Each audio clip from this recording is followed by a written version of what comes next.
अस्सलाम वालेकुम मोअज़्ज़ज़ नाज़रीन, मैं हूं उस्मान और आप देख रहे हैं दिलचस्प दुनिया। आज हमें अपने नाज़रीन को जिस शहर गुमगश्ता की जानिब लेकर जा रहे हैं वो इस हवाले से खसूसी दिलचस्पी का हामिल है कि इस शहर की दरियाफ्त ना सिर्फ हादसी तौर पर मुमकिन हो सकी बल्कि माहिरीन गुज़श्ता 2000 सालों से ज़मीन के मुख्तलिफ गोशों से इसका पता लगाने की कोशिश कर रहे हैं, लेकिन बदकिस्मती से इनकी ये काविश बावर ना हो सकी।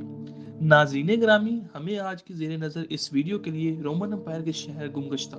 को अपने मौज़े सखन बनाने की कोशिश करेंगे, जिसका जिक्र हज़रत दाऊद अलैहिस्सलाम के ज़माने से मंसूब किया जाता है।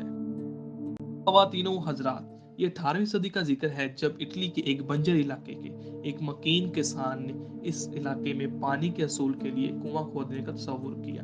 अगरचे इस गड्ढे से पानी तो ना मिल सका, मगर वो अनजाने में एक ऐसे शहर की दरियाफ्त का सबब बन गया जिसको ढूंढने के लिए गुज़श्ता 2000 सालों से कोशिश जारी थी। जब इस किसान ने खुदाई के दौरान महसूस किया कि इसके कुएं से कुछ ऐसी चीजें बरामद हो रही हैं जिसको देखकर गुमान होता था कि शायद नीचे कोई बस्ती आबाद रही हो, इसने इसका जिक्र इलाके के सरकर्दा अफराद से किया, जिसकी अतला पर असारे कदीम वालों ने इसकी खुदाई की तो इनकी हैरत की इंतहा न रही कि अब तक वो लड़का गोद में और ढंडोरा शहर में के मकसद। ख़वातीनो हज़रात, ये शहर जिसका नाम पोम्पी बयान किया जाता है, इस शहर के मकीनों को फितरत ने खुशहाली से नवाज रखा था। इसने इस शहर की गुनाहों की वो बुनियाद रख दी जिसकी वजह से इस शहर को दस्ते कुदरत ने ना सिर्फ किस्सा माजी बना दिया बल्कि वो आने वाली नस्लों के लिए एक इबरत भी बन गए। दोस्तों, शायद आप ये भी जानते हैं कि तारीख़ इंसानी में कौमे लूत इस करदार की हामिल थी जिसने हम जिन्स परस्ती को फ़रोग़ देते हुए फितरत से वो बगावत कर जुर्म किया और आखिरकार अज़ाब इलाही का शिकार हो गए। जबकि शहर के बासियों ने भी अपने आबाओ जद्दाद की इस सुन्नत पर अमल पैरा होते हुए इसको गुनाहों की एक ऐसी बस्ती में तब्दील कर दिया जहां पर इंसानी सर पीटती रह गई। हत्ता के बाज़ा ऐसी रवायात भी मिलती हैं कि पोम्पी शहर के रहने वाले अपने जैसे इंसानों से तो क्या बल्कि वो बेहया कि इस मंजिल तक पहुंच चुके थे कि जानवरों के साथ भी अपने जिनसी ताल्लुक की तस्वीर बनाकर शहरों के चौराहों पर लटका देती ताकि देखने वालों को भी इस गुनाह की तहरीक दी जा सके। नाज़रीन ग्रामी, जैसे कि हम जानते हैं कि जब कौमे लूत हम जिन्स परस्ती का शिकार हुई तो अल्लाह ने अपने हुक्म से इन पर पत्थरों की बारिश कर दी और वो लोग निशाने इबरत बनकर रह गए। मगर जब हम इस शहर की तारीख का मुताला करते हैं तो हम पर यह राज भी खुलता है कि इस शहर के बशिंदे इस गुनाह में कहीं ज्यादा आगे निकल गए थे, जिनकी औरतें भी मर्दों की तरह हम जिनसी जैसे मौजी गुनाह की दलदल में धंस चुकी थी। हत्ता के जानवर और मासूम बच्चे भी सरेआम इनके इस गुनाह का शिकार होने लगे। इस शहर के बारे में मुहक्किकीन का कहना है कि इसका हर दूसरा घर अयाशी का वो अड्डा था जहां पर मुफ्तहा इलाके से लाई गई खूबसूरत लड़कियों को हवसप्रस्त मर्दों के सामने पेश करने का कारोबार किया जाता था।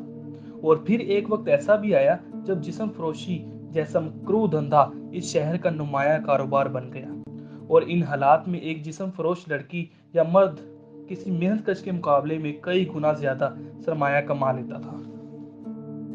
मोअज़्ज़ज़ नाज़रीन ग्रामी, इस शहर बदबूदार के बारे में वर्क़ तारीख़ की शहादत है कि यहाँ पर ना सिर्फ गुलामों की एक बड़ी तादाद बल्कि शहर की अशरफिया भी इस कारोबार का हिस्सा थी। रवायत यहाँ तक भी मिलती है कि शहर का हाकिम का तबका भी अपने अपने ब्रोथल का मालिक या वो जिस्म फरोश की दलाली जैसा गंदा काम करने अपने लिए बायसे इज्जत समझा था। प्यारे दोस्तों, इस शहर के मकीन इस कदर इखलाकी इंतहाद का शिकार हो चुके थे कि माजी व हाल में इनकी एक दूसरी मिसाल तलाश करना एक कारला हासिल समझा जाता था। नाज़रीन ग्रामी, इस शहर की खुदाई से जो तस्वीर हासिल हुई वो इस कदर बेहुदा थी कि कोई भी शख्स इसे देखना या रखना पसंद नहीं करेगा। जबकि इस अहद में ये रवाज भी आम था कि लोग मकानों की दीवारों पर अपनी बेहुदा ख्यालात और शायरी को रकम करते थे ताकि पढ़ने और सुनने वाले भी इस गंदगी का हिस्सा बन सके। इसके अलावा भी इस शहर में बेहयाई के कई तौर तरीके शामिल थे। मिसाल के तौर पर यह इंसानी तारीख का पहला शहर था जहां पर ऐसे स्विमिंग पूल्स और गुसल खाने तमीर किए गए जहां मर्द और औरत को इजाजत दी जाती कि वो इनमें मुश्तरका गुसल कर सके। नाज़रीन ग्रामी, इसके अलावा अगर आपको गुनाहों के इस शहर के कंट्रास्ट देखने का इत्फाक हो सके तो आप जान सकेंगे कि इस शहर के मकानों और दीवारों पर ऐसी अलामात सबक थी जो कि इनके ज़िना खाने होने पर दलील देती हैं। नाज़रीन ग्रामी, इस शहर की माशियत देखते हुए इंसान सोचने पर मजबूर हो जाता है कि आखिर गुनाहगार जिंदगी की हद कहाँ पर जाकर, यानी इस शहर की तमाम बयान करदा बुराइयों पर भी ये कहानी खत्म नहीं हो सकी कि घर घर बुराई के अड्डे होने के बावजूद इस शहर के मरकज में फिर ऐसी एक इमारत तमीर की गई जिसको सबसे बड़ा ब्रोथल का दर्जा हासिल था, जिसको लोपल आरा के नाम दिया जाता है, जिसके मायने मादी भेड़ की हैं। इस ब्रोथल का जमाना कदीम का सबसे बड़ा फहाशी का अड्डा तस्लीम किया जाता है, जो कि 2 मंजिला इमारत थी, जिसका निचला हिस्सा अगरचा आम लोगों के लिए था और ऊपर वाली मंजिल शहर के अशरफिया के लिए मखसूस थी, जहां पर बेहयाई की ऐसी महफिलें सजाई जाती, अल्लाह, बाप बेटी और बहन भाई तक एक ही हमाम में नंगे नहाकर शर्फ इंसानियत का मजाक उड़ाया करते थे। नाज़रीन ग्रामी, फितरत का ये असूल है कि जब भी कोई शख्स या कौम फितरत की हदूद को इस तरह पामाल करे तो फिर दस्ते कुदरत हरकत में आकर इसे सामान्य इबरत बना देता है। इस शहर के मकीनों के साथ भी बिलाखिर यही कुछ हुआ, जब वो एक दिन अपने मामूल के मुताबिक इन्हीं रंग रंगीलियों में मसरूफ थे कि इनके पड़ोस में अचानक एक आतिशफशां ने गजबनाक होते हुए आग उगलना शुरू कर दी, जिसकी बदौलत राख और धुआं आसमान पर फैल गया। लेकिन कुछ ही देर बाद इन्होंने इस शहर पर यूं यलगार की कि लम्हों में इस शहर के 20,000 से जायद आबादी इस आग की खुराक बन गई।